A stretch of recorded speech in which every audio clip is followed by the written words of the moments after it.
Okay, we are on to lesson number 2 in exercise. And in this lesson, we are going to discuss the best type of exercise that you can get for brain health. And I'm going to touch on all the different forms of exercise just to kind of explain the difference between them and how they can and can't help your brain. And, you know, we're just gonna go there. All right. So the best type of exercise for brain health is, drum roll, please, weightlifting. Do not be afraid.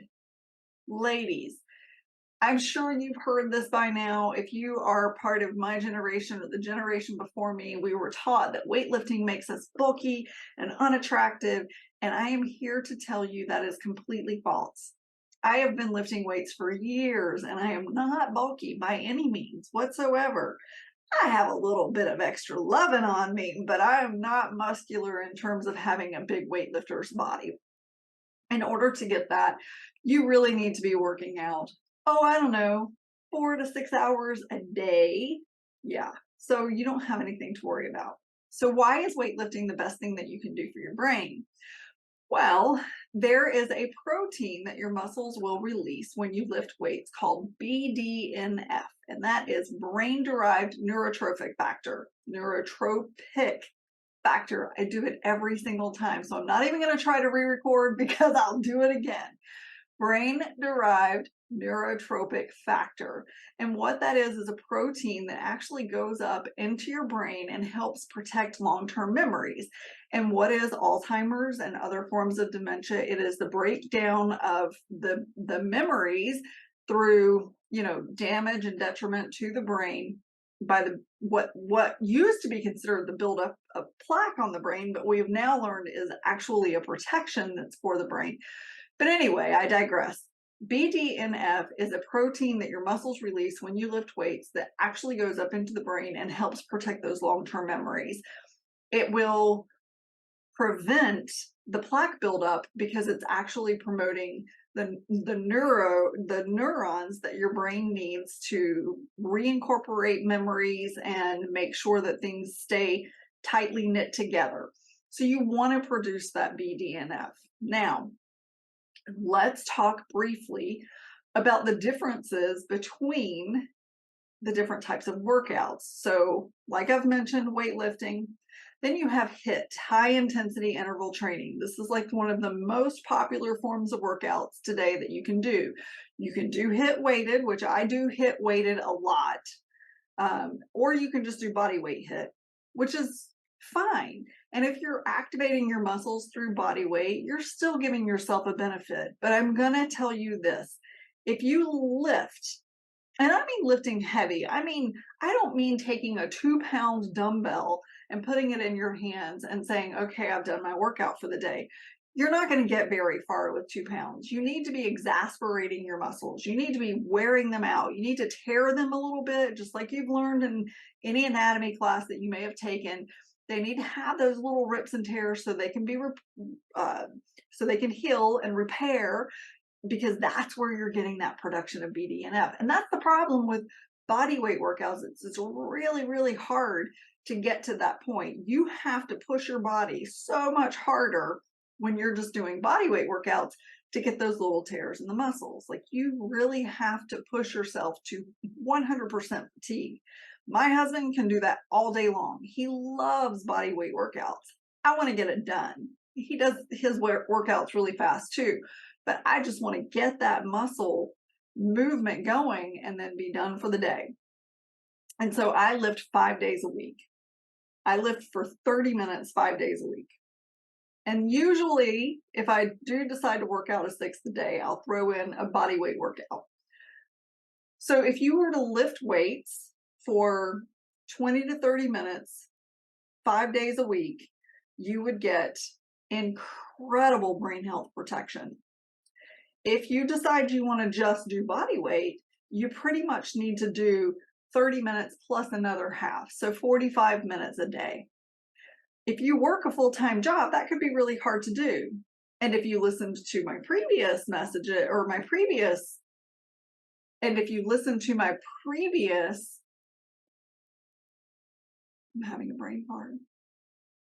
And if you listen to the previous lessons, then you know that you need to work out in the mornings in order to keep your cortisol low so that you can produce the melatonin and sleep at night.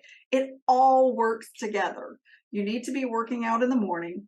That way you can get your cortisol down throughout the day, get your melatonin so you can sleep at night. And it's all part of one big package. So if you're having to put in a 45-minute workout in the day, think about what time you need to get up in the mornings to get that workout done.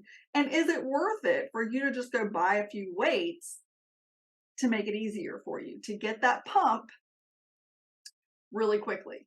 Okay, let's talk about cardio, because if you're part of my generation or the generation before me, we learned that cardio was the best form of exercise. You wanted to get that heart pumping and you wanted to run as far as you could run, and that was the ticket. That's what we should be doing, taking jazzercise and aerobics and the step workouts, and it was crazy. And that's kind of what's happened with HIIT. But there's so much scientific data that's come in to show what building muscle can actually do versus just doing cardio. So cardio is really good for heart health in some ways. Cardio is really good for getting that lung capacity, that stamina capability, that being able to push yourself through a hard run, and still be able to get through it. I've done a couple of half marathons where I just know I'm not a runner. It's not something I enjoy. If you're the type of person who wants to go get on a treadmill, ride a bike, or, glide on an elliptical machine, that's fine. If you feel like you need to get cardio into your daily routine, that's fine. But it's not going to help your brain. Cardio is not going to produce that BDNF that we're talking about for brain health. It's not going to go give you that protein that you need to fulfill the long-term memory connections. It's just not. So if that's your normal routine, I just highly recommend that you add in some weights. You can use resistance bands. They'll help. They're way cheaper than going out and buying weights. And in a video coming up, I'm going to actually show you the kind of weights that I use and give you the pros and cons about them, and then try to help you figure out what the best weight is for you if you decide you want to get weights. I cannot stress this enough. Every neurologist and brain health expert that I follow, the books that I've read, all talk about weightlifting. It is the best source of exercise. Hands down, bar none. I cannot recommend it enough. If you've been a runner your entire life, if you've been someone who just wanted to go get, aqua aerobics in your daily regimen, do all that, but lift a weight. Even if it's a gallon of water, do something to provoke your muscles, to produce that protein to save your brain. All right, coming up, I'm going to show you the type of workouts that I do with proper form, and then we're going to talk about how to set your own workout for yourself in case you don't want to watch someone else's. All right, we'll see you soon.